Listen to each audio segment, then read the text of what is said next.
আল্লাহর নবী সেজদার মধ্যে পড়ে কাঁদতে থাকবে, ইয়া রব হাবলি উম্মতি, আল্লাহ আমার উম্মত গুনাহগার, আমার উম্মত গুনাহগার, আমার উম্মত গুনাহ করে ফেলছে। আল্লাহ আমার উম্মতের কি হবে? আল্লাহ আমার উম্মতের হবে কি?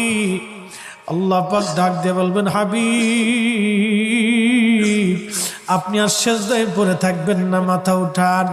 আপনি কাঁদেন কেন? মেহেশর তো আপনার কান্নার জন্য না নবী, উঠেন, আপনি মাথা উঠান। আপনার জন্য আরশে মুআল্লার ডানে একটা কুরসি পেতে রাখছি, একটা চেয়ার পেতে রাখছি, একটা আসন রাখছি। আপনি নবী সেই আসনে বসবেন। আপনি মাথা উঠান, আপনি আমার হাবিব, আপনি আমার বন্ধু, আপনি আর কাঁদবেন না।